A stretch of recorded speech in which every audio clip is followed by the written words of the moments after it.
Aksi gerombolan rampok telanjang cukup meresahkan. Mereka tidak hanya berilmu tinggi, tapi juga terkenal sangat sadis. Benarkah mereka menggunakan ilmu hitam dalam aksi-aksinya? Hai kawan Nona, thank you udah klik video ini. Bagi kamu kelahiran 90-an ke bawah, pasti deh kamu tuh tahu banget dengan gerombolan rampok atau bahkan seorang rampok yang telanjang dan hanya menggunakan celana dalam waktu melakukan aksi rampoknya itu. Dan pada saat mulai banyak yang menggunakan CCTV, rampok yang aneh ini mulai sering tertangkap kamera.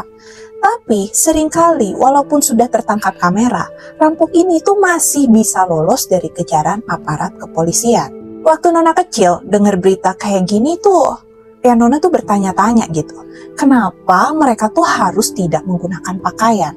Apa dengan tidak menggunakan pakaian mereka bisa menghilang begitu saja? Atau ada alasan seksualitas atau apa gitu alasannya? Nah, begitu membaca cerita dari Pak Suhar, seorang pria dari Cianjur, mengenai pengalamannya menghadapi gerombolan perampok tanpa baju itu, Nona nih jadi baru paham gitu ya. Apa sih yang sebenarnya terjadi? Bagaimana mereka ini tuh bisa melakukan semua hal aneh tersebut? Oke, disclaimer dulu, seperti biasa cerita ini tuh dari majalah misteri. Tapi ya kali ini tuh ceritanya seperti aksi laga gitu. So, hope you will like it.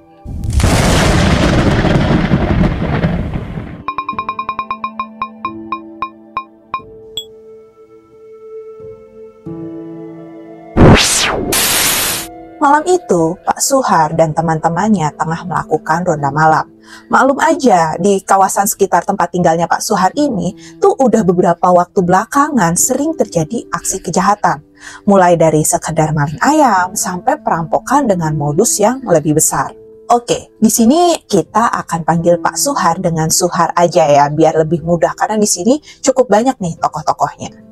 Di waktu jam 12 malam lewat, Suhar dan teman-temannya yang tengah asik mengobrol di pos ronda dikejutkan oleh kedatangan 3 orang lelaki yang gak lain adalah tetangga mereka sendiri. Mereka ini datang dengan nafas tersenggal-senggal, gitu ya, ngos-ngosan mereka tuh. Nah, ketiganya ini terlihat sangat ketakutan. Mereka juga terlihat khawatir gitu. Dari penglihatannya ini, Suhar tuh yakin ada yang gak beres. Ada apa, Mang? Itu di Kulon ada orang-orang yang gerak-geriknya mencurigakan. Mereka seperti maling atau rampok yang mengintai rumah Haji Suban. Katanya Karsa, salah satu dari 3 pria tadi. Nah, Pak Haji Suban ini adalah salah satu orang yang dinilai cukup berada di kampus Situ Pondok. Dia ini dikenal sebagai pengusaha kayu. Nah, langsung kan Suhar sama teman-temannya yang tadi lagi duduk-duduk nongkrong di pos ronda itu berdiri gitu. Awalnya mereka saling lihat-lihatan gitu. Nah, ada rasa khawatir juga nih dalam dirinya Suhar mendengar laporan dari si Karsa tadi. Karena Suhar dan yang lainnya itu tuh tahu banget dengan kelakuan rampok-rampok di daerah mereka itu. Mereka, si rampok ini ya, mereka itu gak segan-segan berlaku kejam terhadap orang-orang yang melawan atau memergoki aksinya mereka. Karena hal ini tuh bukan pertama kali adanya rampok itu dan sudah ada kejadian beberapa bulan yang lalu. Saat itu tuh ada 8 peronda yang mengintai 5 orang perampok yang tengah beraksi di rumah salah seorang warga. Nah, tanpa pikir panjang, 8 orang peronda ini tuh langsung menyergap dan meneriaki para rampok itu ya. Maling, maling, woi ada maling! Gitu kan, mereka teriak-teriak nih. Tapi yang terjadi malah sebaliknya. 5 perampok bertopeng itu langsung berbalik sambil menghunus senjatanya masing-masing. Jadi mereka nih semuanya bawa senjata ya. Ada yang bawa golok, pedang, dan macam-macam. Nah, di sini anehnya tuh para perampok itu gak mengenakan pakaian, alias mereka semua itu telanjang. Dan mereka ini hanya mengenakan celana dalam dan topeng yang menutupi kepala dan wajah masing-masing. Topengnya gak kayak topeng Nona ya. Jadi bukan Nona nih perampoknya, mentang-mentang Nona pakai topeng. Nah, salah seorang perampok bersenjata kapak bergagang hitam mengancam, "Siapa yang berani menghalangi akan kuhajar dengan kapak ini." si pemimpin rampok ini tuh mengacungkan kapaknya. Di ujung gagang kapaknya itu terukir kepala burung gagak. Nah, pastinya ancaman pemimpin rampok ini membuat para peronda menjadi ciut. Karena mereka ini ya semua kayak kena sirap gitu ya. Kalian tahu nggak sih apa itu sirep? Nah, sirep ini itu semacam ilmu yang membuat seseorang tuh bisa diem aja gitu, nurut aja gitu, nggak sadar lah ya. Tapi mereka tuh tetap melek, nggak tahu pikiran mereka itu kemana. Nah, nggak ada seorang pun di antara para peronda ini yang berani mengambil tindakan. Inilah ilmu hitam perampok Cianjur Selatan yang sering digunakan saat mereka ini beraksi.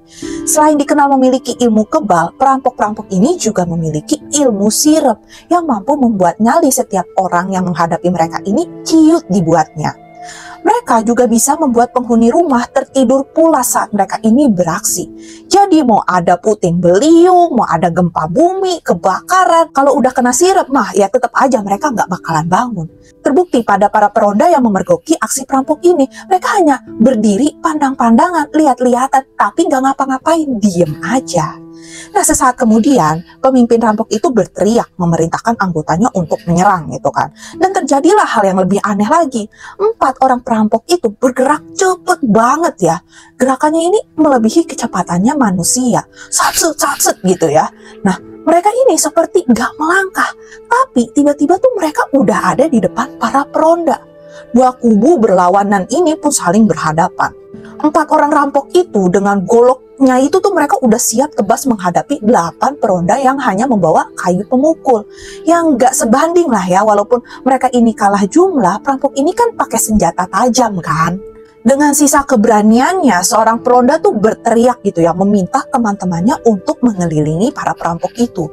Tapi sayang, sebelum teman-temannya itu sadar, teman-temannya yang kesirep itu ya, peronda yang naas itu lebih dulu diserang seorang perampok yang mengayunkan goloknya. Golok yang tajam itu langsung mengarah ke batok kepala peronda. Gila banget gak sih? Nah, beruntungnya si peronda itu tuh bisa menguasai diri dan menghindar ancaman golok. Siap gitu kan? Tapi karena dia menghindar, golok itu malah berhasil merobek pundaknya. Darah segar pun muncrat dari pundak peronda naas itu. Teriak kesakitan dong pasti nih dia ya. Nah, ini malah membuat nyali peronda-peronda yang lainnya makin ciut, makin ketakutan nih mereka. Ayo, siapa lagi yang berani menghalangi kami? Teriaknya si pemimpin rampok itu kan. Pas ngelihat temannya aja ketebas begitu, ya akhirnya satu persatu mereka para peronda ini pun mulai mundur ketakutan sambil mereka menyeret temannya yang terluka. Para peronda itu tuh akhirnya berlari tunggang langkang sambil teriak minta tolong. Tolong, tolong, ada rampok, ada maling, tolong. Mereka cuma lari aja karena mereka semua ketakutan. Nah, sebelum lanjut, jangan lupa klik subscribe dan share ke teman-teman kamu, biar makin seru nih kita berbagi ceritanya. Jangan lupa klik like juga ya. Nah, oke, kita balik lagi sama kejadian di malamnya Suhar didatangi Karsa dan 2 temannya Karsa ini ya. Keinget kejadian kayak gitu, Suhar dan teman-temannya ini makin khawatir gitu. Apalagi kondisi kampung sepi banget dan gelap gulita, pasti akan mempermudah aksi para perampok itu. Kampung Situ Pondok, tempat tinggalnya Suhar, memang sepi banget, berada di lintas selatan Cianjur menuju Sindang Barang dan Cidaun. Nah, penduduk kampung yang mayoritas petani dan buruh, saat itu tuh mereka masih jarang gitu. Oke, by the way, cerita ini kan terjadi belasan tahun lalu atau bahkan puluhan tahun lalu. Kawan Nona yang tahu tempat ini boleh dong komentar ya. Gimana nih keadaan daerah ini sekarang? Apakah masih sepi atau masih banyak perampok yang seperti ini juga? Komen ya, jangan lupa. Nah, karena saking sepinya, jarak dari satu rumah ke rumah lain tuh jauh banget, antara 20-30 meter. Di belakang rumah-rumah penduduk itu terhampar sawah atau perkebunan dengan pohon-pohon yang besar. Jumlah rumah di sana pun bisa dihitung dengan jari. Belum lagi saat itu alat komunikasi kayak telepon, apalagi handphone tuh masih terhitung langka banget, bahkan belum ada. Dalam kondisi yang panik, akhirnya Suhar ini memerintahkan beberapa orang untuk minta bantuan dan melapor pada RT dan RW. Berdasarkan pengalaman yang tadi itu kan, dengan jumlah 7 orang saja nggak mungkin menghadang perampok yang jumlahnya lebih dari 5 orang. Tadi aja kan perampoknya 4, lawannya warga 8 orang. Yang mana tuh 1:2. Tapi mereka semua tuh kalah telak kan. Jadi mereka harus lebih banyak dari 1:2. Nah, mereka pun mulai bergerak mengetuk pintu rumah beberapa penduduk yang lokasinya nggak terlalu jauh. Biar makin rame nih ya warga yang bantuin. Nah, Suhar dan seorang temannya mendatangi rumah RT Misbah. Selanjutnya mereka juga mendatangi rumah RW Haji Solihin. Nah, setelah sedikit berunding, mereka pun segera kembali ke pos ronda. Nggak lebih dari 10 menit, Suhar, Misbah, Haji Solihin, dan beberapa temannya ini sudah tiba di pos ronda. Di sana telah berkumpul pula beberapa warga kampung Situ Pondok yang jumlahnya kurang lebih tuh sekitar 20 orang ya. Nah, di antara para warga ini nampak ada yang sudah membawa golok, kapak, bambu, kayu, juga senter. Jadi karena mereka tahu pasti perampok ini pakai senjata tajam, jadi mereka pun ikut bawa senjata ya. Nah, Haji Solihin sebagai ketua RW dan orang tua yang dihormati memberikan pengarahan pada warganya yang telah berkumpul. Jadi dia ngasih tahu kira-kira nanti harus gimana. Karena tahu para perampok ini tuh kejam banget, Pak Haji Solihin ini memperingatkan mereka harus waspada dan berhati-hati. Dan kalau tidak terpaksa, tidak perlu menggunakan kekerasan dan tidak perlu main hakim sendiri, karena kan ya nggak baik sebenarnya ya. Lalu ya udah nih, Pak Haji Solihin pun memimpin warganya untuk menuju rumah Haji Suban yang lagi disatronin para perampok itu ya. Nggak memakan waktu lama, mereka tuh udah sampai di halaman rumah Haji Suban dan mengepung rumahnya. Bener aja apa laporan si Karsa tadi. Rumahnya Haji Suban ini terlihat sangat gelap gulita. Rupanya si rampok-rampok itu tuh sudah sengaja mematikan semua lampu di dalam rumah. Hai perampok, keluar kalian. Kalian sudah terkepung. Katanya Haji Solihin. Tapi itu gak ada tanda apapun dari dalam rumah Haji Suban. Keadaan itu tetap hening. Suhar yang berada tepat di sebelah Pak Haji Solihin ini pun mulai gelisah. Dia tuh teringat saat beberapa waktu lalu memergoki perampok-perampok berdarah dingin itu. Keluar kalian atau kami akan menyeret kalian. Nah, akhirnya si Haji Solihin tuh menggertak mereka ya. Dan keluarlah serentak 7 kawanan perampok dari dalam rumahnya Haji Suban. Dan betapa terkejutnya warga kampung Situ Pondok. Kawanan rampok itu keluar dengan menghunus senjatanya masing-masing. Dan kawanan perampok ini malah balik menggertak. Siapa yang berani di antara kalian? Ayo maju, akan kuhajar kalian semua. Tuh kan katanya si perampok ini. Suhar yang sejak tadi diam aja terlihat tercengang lihat sosok-sosok perampok yang aneh itu. Semua perampok itu tuh nyaris telanjang. Dan mereka ini hanya menggunakan celana dalam dan topeng penutup kepala. Inilah perampok-perampok sadis yang menggunakan ilmu hitam untuk melumpuhkan lawannya. Dari kejadian sebelumnya, Suhar juga tahu kalau perampok-perampok ini memiliki berbagai ilmu kanuragan dari dunia hitam. Mereka umumnya memiliki ilmu kebal. Mereka juga memiliki ilmu sirap untuk membuat nyali orang ciut. Bahkan korban ini bisa tertidur pulas. Beberapa rombongan warga yang ikut tadi nih mulai terlihat ketakutan. Rampok-rampok ini tuh benar-benar nekat. Mereka kayak nggak memiliki rasa takut sama sekali. Bahkan mereka telah siap dengan golok yang terhunus. Sejenak nggak ada reaksi apapun baik dari pihak rampok ataupun dari warga Situ Pondok. Semua orang yang ada di situ tuh hanya saling diam sambil memperhatikan lawannya masing-masing. Namun sebuah perintah dari pimpinan rampok itu membuat keadaan semakin panik. Ayo anak-anak, serang! Perkelahian massal antara perampok dan warga Situ Pondok ini pun akhirnya terjadi. 7 orang perampok yang nyaris bugil ini benar-benar menyerbu kerumunan warga. Mereka ini tuh kayak anjing kesehatanan gitu ya. Nah, sabetan golok-golok tajam ini berseliweran gitu ya, mengarah ke arah kerumunan warga. Hia, hia, hia, hia gitu. Nah, beruntungnya warga Situ Pondok yang telah lebih siap mampu berkelit dan menangkis serangan itu. Teriakan-teriakan mengerikan bersahutan gitu ya, membuat nyali siapapun ciut mendengarnya. Hia, hia, hia, bakpuk, gitu kan. Wah, rame banget ya pokoknya. Suhar yang berada di tengah kerumunan warga tentu aja enggak tinggal diam. Suhar sebenarnya sedikit memiliki ilmu bela diri. Dia ini mampu berkelit dari setiap sabetan golok perampok. Hia, hia gitu ya, pokoknya dia bisa meliuk-liuk lah, tapi bukan melambai ya. Nah, tapi nggak begitu dengan warga lainnya. Di antara mereka tuh ada yang terdengar menjerit, mengerang, menahan sakit, entah terkena sabetan tajam atau mungkin ya dipukulin gitu ya. Akhirnya warga Situ Pondok memang keteteran. Satu persatu dari mereka ini mulai mundur. Di tengah perkelahian itu, Suhar melihat pimpinan rampok itu tuh melempar golok ke arah kerumunan. Dia tuh kayak melempar bumerang gitu ya, seret gitu, seperti gasing. Golok hitam itu berputar-putar di atas kepala orang-orang yang tengah berkelahi. Gak lama berselang, golok itu menancap di bahu Pak RW. Iya, di bahu Pak Haji Solihin. Kontan lelaki parubaya itu langsung menjerit menahan sakit. Oh! Nah, Jeritan keras RW ini rupanya terdengar oleh semua orang yang tengah berkelahi. Sejenak perkelahian itu terhenti. Semua orang perhatiannya terfokus pada Pak Haji Solihin yang menahan sakitnya.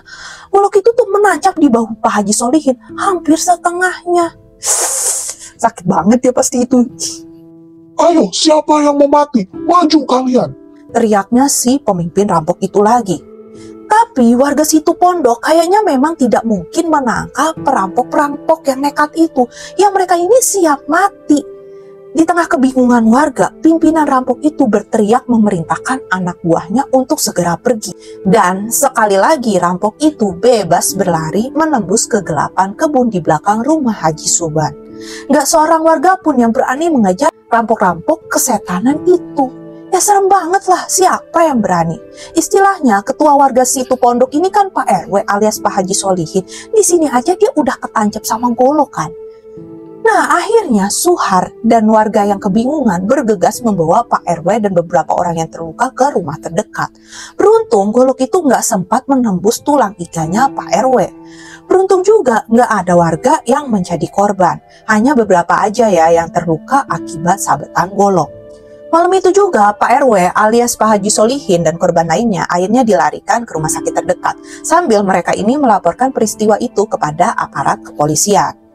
Peristiwa tersebut merupakan sebuah kisah nyata yang dituturkan oleh Suhar, salah seorang peronda di Cianjur Selatan. Kuat dugaan gerombolan rampok telanjang yang sempat meneror kawasan Cianjur Selatan itu sangat mungkin melebarkan daerah operasinya ke wilayah Jabodetabek. Modus mereka biasanya menyatroni rumah-rumah orang kaya. Karena itu kita wajib banget berhati-hati dan sedapat mungkin bisa mengantisipasi aksi kejahatan mereka. Memang sih belum ada data pasti dari pihak berwenang sudah berapa banyak korban gerombolan rampok telanjang itu. Namun yang menarik, aksi mereka dapat memperjelas bahwa adanya penggunaan ilmu gaib dalam berbagai aksi kejahatan, di mana salah satunya adalah perampokan. Menurut pendapat Dr. Andes Haji Imam Suroso yang juga akrab dipanggil Mbah Roso, sejak zaman dahulu kala para Bromo Corah alias residivis ini memang menggunakan kekuatan ilmu hitam dalam melancarkan segala aksi mereka. Nah, di samping kebal senjata, baik senjata tajam maupun senjata api, banyak juga ilmu hitam lain yang mereka gunakan. Salah satunya adalah ajian welut putih dan aji-aji sirep, semacam aji sirep Megananda yang kekuatannya memang bisa menidurkan orang dalam radius tertentu. Menurut Mbah Roso, para pelaku kejahatan yang memiliki ajian welut putih pada umumnya memang hanya bisa melakukan kejahatan itu di malam hari. Ilmu ini salah satu pantangannya adalah tidak boleh terkena pancaran cahaya atau sinar. Jadi jelas ya, kenapa para perampok yang menggunakan kekuatan ilmu ini biasanya akan mematikan seluruh lampu di lokasi tempat mereka beraksi. Seperti yang terjadi tadi kan. Ajian welut putih atau dalam bahasa Indonesianya belut putih memang sering digunakan para maling untuk mencuri. Sesuai dengan namanya, ajian welut putih ini memiliki keistimewaan. Salah satunya jika dipegang lawan maka akan sulit tertangkap karena mereka ini licin seperti belut. Namun jika memegang lawannya, jadi si perampok megang peronda ini, efeknya mereka itu mampu mencekram dengan sangat erat. Nah, para pemilik ajian welut putih juga akan bisa dengan mudah menghindari kepungan orang meski dalam jumlah yang banyak sekalipun. Hanya dengan bersembunyi di balik pohon atau daun, tubuh mereka ini akan hilang dari pandangan mata normal. Itulah ajaibnya, gitu ya kalau katanya Mbah Roso. Tapi ada juga yang mengatakan sang maling ini wajib melepas celana dalamnya agar bisa menghilang dan lolos dari kejaran warga. Jadi tentu aja kan kalau dia pakai pakaian lengkap kan susah ngelepasin ya celana dalamnya itu ya. Untuk menangkis para pelaku kejahatan masuk ke dalam rumah, orang-orang tua zaman dahulu biasanya mengubur bekas sepatu kuda atau ladap di depan pintu masuk rumah. Konon dengan cara ini, pencuri akan segan untuk menyatroni rumah. Memang banyak banget cara-cara gaib untuk mengamankan rumah, tapi hal tersebut bisa jadi tidak efektif kalau rampok atau malingnya ini berilmu tinggi. Nah, tambahnya Mbah Roso begitu ya. Oke, sekian cerita tentang rampok aneh yang telanjang hanya menggunakan celana dalam. Ternyata mereka ini selain memang jago bela diri, mereka juga menggunakan ilmu hitam berupa ajian welut putih juga ilmu sirep. Kalau kawan Nona nih, percaya nggak sih ajian-ajian ini memang bisa benar-benar berpengaruh? Ada nggak kawan Nona yang pernah mengalami kejadian yang serupa? Atau gimana nih menurut kamu kisah kali ini? Nah, kamu bisa langsung komen di bawah apa pendapatmu. Atau mungkin kamu punya pengalaman horor juga? Boleh banget loh berbagi kisah kamu ke email Nona di nonagaunmalam@gmail.com. Untuk cerita yang terpilih akan ada satu bingkisan menarik untuk kamu. Tentunya kalau kamu suka video ini, jangan lupa untuk like, subscribe, dan tekan tombol lonceng biar Nona makin semangat untuk menghadirkan kisah-kisah yang pastinya nggak kalah seru untuk dibahas. Bye!